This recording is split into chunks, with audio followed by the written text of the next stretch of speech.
So play magnifies physical and psychosocial development.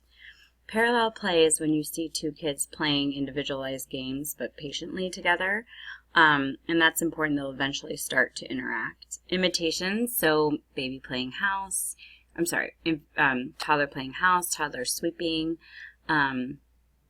locomotive skills, so not just skills in playing with trains, but being able to hop, skip, jump, dance, tactile play, so sensory games, playing with Play-Doh, drawing, playing in the water. So when we talk about these different plays, those are things to help foster the development in this area, so just keeping that in mind. So coping with concerns related to normal growth and development. So toilet training is a big one, obviously, because it's just hard. Parents, there's different ways to do it. It's hard when you can't be consistent. So just keeping that in mind. Sibling rivalry, sharing, making sure you're spending adequate time and stimulating in the proper age group. Temper tantrums, negativism, so we've talked about that. And then you'll see some regressive behavior, and oftentimes it's under a period of stress, like if you've moved, maybe there was a divorce, maybe mom lost a job, or oftentimes there's something called Wonder Week, so before a cognitive leap, so maybe baby or toddler is going to start some sort of new skill. Sometimes they'll regress, maybe with sleep, maybe with potty training, so that's something to look out for and to educate on.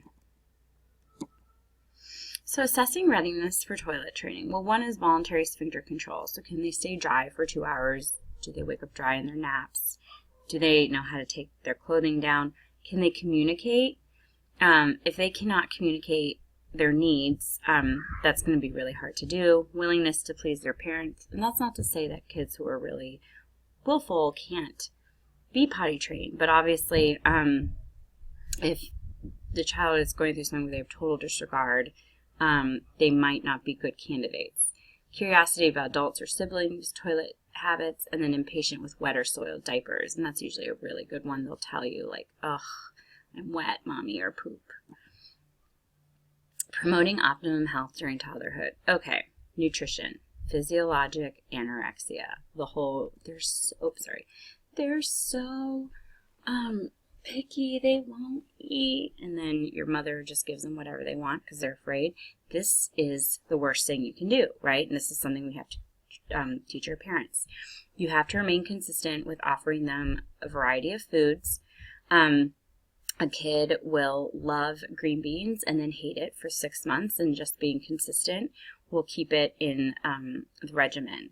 If not, this is when you can easily fall into bad habits of your kid just eating 3 or 4 things, and it might not be nutritionally full. Sleep and activity, again, making sure that toddlers need about 13 hours of sleep. Many still need their nap. And then also that they have a lot of activity and limiting their screen time. So, you know, if you were working in an urban area and they're in a daycare where they never go outside, that could be problematic because kids need plenty of exercise. Dental care. Actually, they recommend going to the dentist starting at age 2. They're not going to do a ton of cleaning. They might not even do any cleaning. It's to get used to going to the dentist. But kids need regular dental checkups early. The teeth are very important to total health. So removal of plaque is important. Fluoride in the water. They can start using fluoride in their toothpaste, but they can't swallow it. So if you have a kid who's not quite ready to swallow or to learn how to spit their toothpaste, you need to talk to your dentist about options. And the low cariogenic diet are obviously going to be low cavity-causing diet, so low sugar, obviously. Look at that toddler brushing his teeth like a champ. That is not realistic in my world. So injury prevention, we've talked about this before. Accidents are the #1 cause of death among toddlers.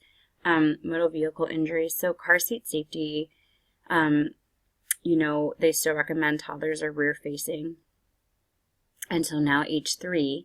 Age 2 for the least. Drowning is still, I think, the #1 cause of accidents in toddlers. Burns, so they're taller. These toddlers are taller. They can reach for boiling water. They get into things. They accidentally take medicine or drink yard stuff that looks like candy. They can fall, aspiration, so swallowing things they're not supposed to, suffocating, so kids putting things on their face, and bodily damage. So these are things you talk about.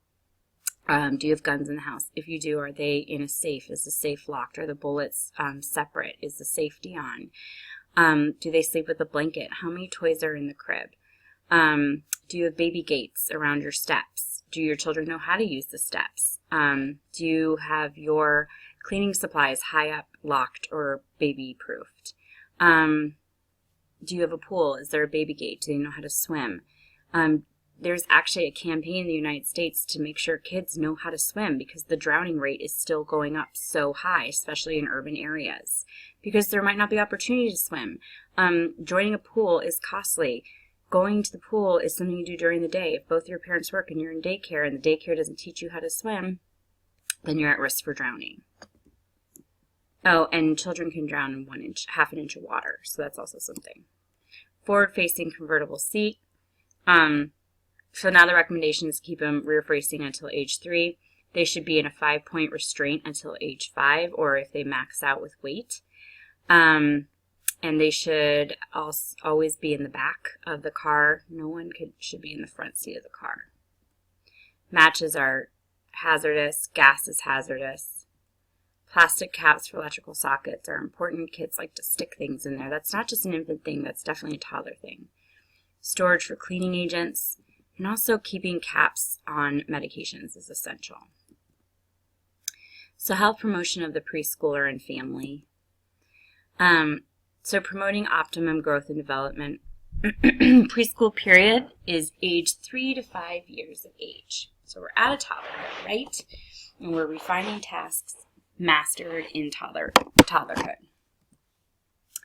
So biological development, the physical growth rate slows and stabilizes during the preschool years.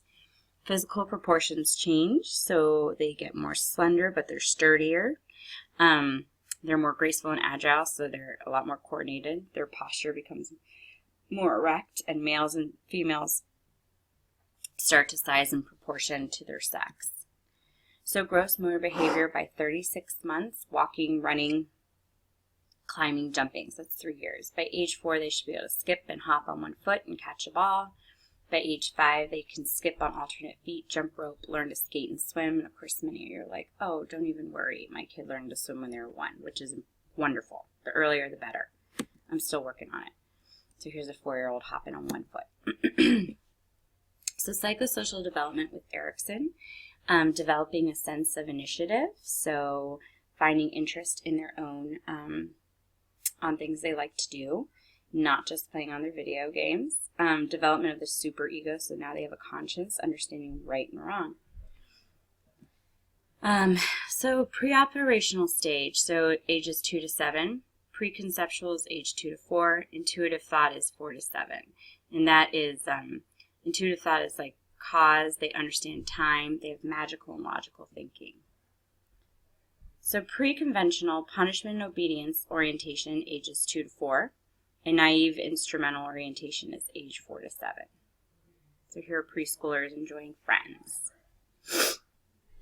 Spiritual development, parental influences, right, based on how you're raised in a home. Concrete representation of spiritual beings, so understanding that there's more outside of the human realm or lack thereof. Development of conscious related to spiritual development, so if those raised in a spiritual home are going to start linking their conscious to those beliefs. Development of body image, they're increasing awareness of self and others, understanding differences. Poorly defined body boundaries, so hugging, kissing, teaching children about body boundaries and space. And they might have poor understanding of their internal anatomy, so saying, my tummy hurts, and meaning they have nausea, or my head hurts, or instead my head hurts, saying my head feels funny, not understanding that their head actually hurts.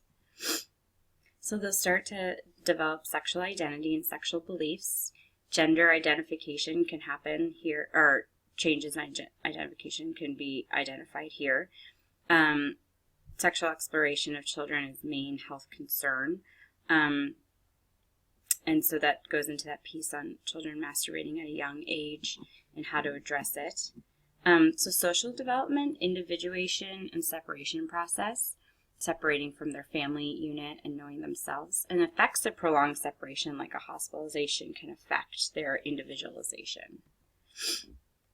So languages, they're at age 4 to 5, 4 to 5 word sentences. Age 6, they understand all parts of speech and identify opposites. And they should be articulate at this point. If not, they should be, you might be recommending to your provider that they need speech therapy. So personal social behavior, self-assertion is a major theme. Independent in dressing, eating, toileting by age 4 to 5, and they have desire to please. Internalized values, conscious and moral, so they know right and wrong, and they have more secure when a new sibling arrives at this age.